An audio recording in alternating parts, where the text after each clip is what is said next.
প্রিয় শিক্ষার্থীবৃন্দ, আজকের অনলাইন ক্লাসে তোমাদেরকে স্বাগতম। আমি মোহাম্মদ হারুনুর রশিদ, প্রভাষক হিসাব বিজ্ঞান, বান্দরবান ক্যান্টনমেন্ট পাবলিক স্কুল ও কলেজ। পাঠ পরিচিতি, বিষয় হিসাব বিজ্ঞান, শ্রেণী একাদশ, অধ্যায় দ্বিতীয়, প্রথম পত্র। আজকে আমরা অক্ষয়পত্র প্রকাশনীর 69 নম্বর অঙ্ক সমাধান করব।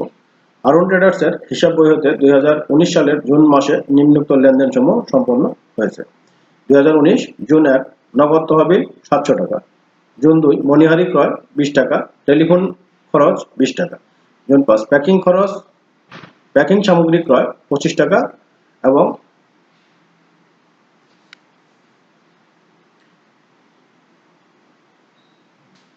কলম ক্রয়10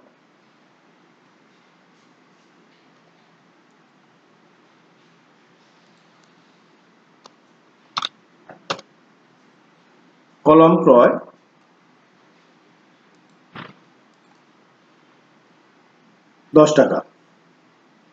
অফিসের জন্য প্রয়োজনীয় টেবিল ক্রয় 150 টাকা। 12 তারিখ মণিহারি ক্রয় 20 টাকা। 20 তারিখ অফিসের জন্য ঘড়ি ক্রয় 200 টাকা এবং বিবিধ খরচ 10 টাকা। 29 তারিখ কাগজ ক্রয় 10 টাকা। 30 তারিখ পোস্টকার্ড ক্রয় 15 টাকা এবং ভাড়া প্রদান 10 টাকা। প্রশ্ন ক, উপরোক্ত লেনদেনগুলোর মধ্যে যেগুলো খতিয়ান কলামে দেখাতে হবে সেগুলোর পরিমাণ নির্ণয় করো। প্রশ্ন খ, 2 ও 5 তারিখের লেনদেনগুলো সাধারণ জাবেদায় লিপিবদ্ধ করো। প্রশ্ন গ, উল্লেখিত লেনদেনগুলো দ্বারা বহ করা খুচরা নগদান বই প্রস্তুত করো। আমরা এখন ক নাম্বার প্রশ্ন সমাধান করব। খতিয়ান কলামে দেখাতে হবে এমন লেনদেনের পরিমাণ, অর্থাৎ যে লেনদেনগুলো খুচরা লেনদেন নয় সেগুলো আমরা খতিয়ান কলামে দেখাবো। যেমন কোনো স্থায়ী সম্পত্তি ক্রয় বা পণ্য ক্রয় ইত্যাদি, অর্থাৎ খুচরা খরচ বাদে অন্য সকল লেনদেন আমরা খতিয়ান কলামে দেখাবো। তো এখানে আছে 8 তারিখ জুন 8 তারিখ অফিসের জন্য টেবিল ক্রয় 150 টাকা, আবার অফিসের জন্য ঘড়ি ক্রয়, এগুলো খুচরা নগদান নয়, 200 টাকা। তাহলে এই 150 টাকা এবং 200 টাকা যোগ করলে আমরা পাবো 350 টাকা। তো এই 350 টাকা খতিয়ান কলামে দেখাতে হবে। এখন আমরা খ নাম্বার প্রশ্ন সমাধান করব। আরুন ট্রেডার্সের সাধারণ জাবেদা জুন 2, যেহেতু বলা হয়েছে 2 ও 5 তারিখের লেনদেন, জুন 2 তারিখে বলছে মণিহারি ক্রয়, তাহলে মণিহারি হিসাব ডেবিট, খুচরা নগদান হিসাব ক্রেডিট, 20 টাকা মণিহারি ক্রয় করা হবে। আরেকটা আছে টেলিফোন খরচ। টেলিফোন খরচকে আমরা ডাক ও তার হেডিং এ বসাই, এই জন্য ডাক ও তার খরচ হিসাব ডেবিট, খুচরা নগদান হিসাব ক্রেডিট, 20 টাকা টেলিফোন খরচ প্রদান করা হলো। এরপর জুন 5 প্যাকিং সামগ্রী ক্রয়, তাহলে প্যাকিং হিসাব ডেবিট, খুচরা নগদান হিসাব ক্রেডিট, 20 টাকা 25 টাকা। আর জুন 5 আবার বলছে কলম ক্রয়, কলমটা যেহেতু মণিহারি এই জন্য মণিহারি হিসাব ডেবিট, খুচরা নগদান হিসাব ক্রেডিট, 10 টাকা। তাহলে আমরা যোগ করলে পাবো 75 টাকা। এইভাবে আমাদের খুচরা নগদান সংক্রান্ত জাবেদা আসলে এগুলো করতে হবে, অর্থাৎ প্রত্যেকটা খরচের জন্য খুচরা নগদান হবে ক্রেডিট আর সংশ্লিষ্ট খরচ হিসাব হবে ডেবিট। এখন আমরা গ নাম্বার প্রশ্ন সমাধান করব।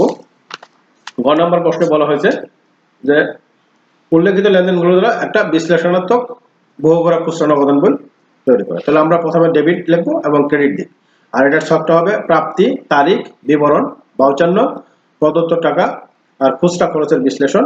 ওই প্রত্যেকটা খরচের জন্য একটা করে হেডিং দিতে হবে, মণিহারি, ডাক ও তার খরচ, প্যাকিং, যাতায়াত, বিবিধ আর খতিয়ান হিসাব। এখানে অর্থাৎ প্রত্যেকটা প্রথমে প্রাপ্তিটা ডেবিট দিকে লিখতে হবে, যে ব্যালেন্স বিডি, যেটা এখানে ব্যালেন্স বিডি ছিল নগদ তহবিল, খুচরা নগদ তহবিল ছিল 7000 টাকা। এটা আমরা 1 তারিখে নগদ তহবিল ছিল 7000, এটা ব্যালেন্স বিডি হিসেবে লিখবো 7000।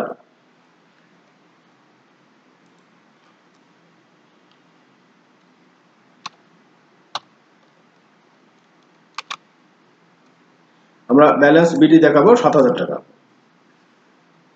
এরপর প্রত্যেকটা খরচ একবার প্রদত্ত টাকার ঘরে বসবে এবং প্রত্যেকটা খরচের ঘরে বসবে। এবং 2 তারিখ মণিহারি 20 টাকা, এই 20 টাকা এবং মণিহারির ঘরে বসছে 20 টাকা। এরপর টেলিফোন খরচ, এটা টেলিফোন খরচ হিসাবে লিখবো, মোট প্রদত্ত ঘরে লিখবো একবার আর ডাক ও তারের ঘরে আরেকবার। এরপরে প্যাকিং খরচটাও আমরা প্যাকিং খরচ 25 টাকা, এটা 25 টাকা এবং প্যাকিং হিসাবে লিখছি 25 টাকা। এরপরে কলমটা মণিহারি, তাহলে প্রথম মোটের ঘরে একবার বসবে আর মনিহারির ঘরে আরেকবার বসবে 10 টাকা।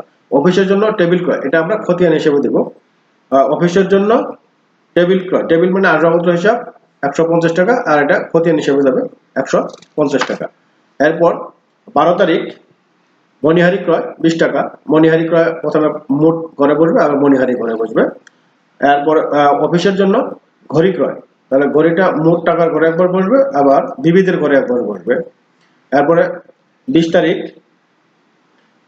বিবিধ খরচ 10 টাকা, তাহলে বিবিধ খরচ মোটের ঘরে একবার বসবে, বিবিধের ঘরে আরেকবার বসবে। এরপর 29 তারিখ কাগজ ক্রয় 10 টাকা, আর কাগজটা মনিহারি, এই জন্য মনিহারির ঘরে বসছে। এরপর 30 তারিখ পোস্ট কার্ড ক্রয়, এটা মোটের ঘরে একবার বসবে, ডাক ও তারের ঘরে আরেকবার বসবে।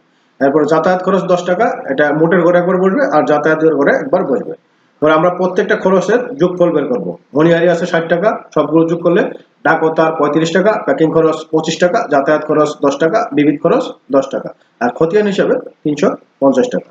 আর এখানে আমাদের লিখতে হবে প্রত্যেকটা খরচের ঘরের খরচের যোগফল সংশ্লিষ্ট খতিয়ান হিসাবে ডেবিট করতে হবে। এখানে আমরা এই যে 490 টাকা লিখছি, এটা হলো প্রদত্ত টাকার মোট টাকার যোগফল, এটা আমরা এখানে লিখবো। এরপরে ব্যালেন্স বের করব। তাহলে এখানে প্রাপ্তির দিকে মোট 700 টাকা ছিল, এই 700 টাকা আমরা ক্রেডিট দিকে বসাবো। তারপরে মোট খরচ থেকে এই মোট খরচ 700 টাকা থেকে বাদ দিলে আমরা পাবো ব্যালেন্স সিডি, এটা মাসের শেষ তারিখ।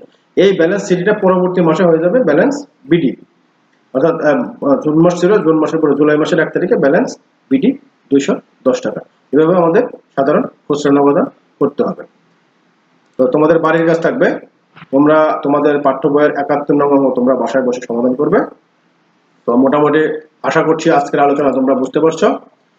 তো আজকের আলোচনা আমরা এখানেই শেষ করব। তোমাদের সকলের সুস্বাস্থ্য কামনা করে এবং সকলের ভবিষ্যৎ উজ্জ্বল কামনা করে আজকের মতো আমাদের আলোচনা এখানেই শেষ করছি। তোমাদের সকলকে ধন্যবাদ।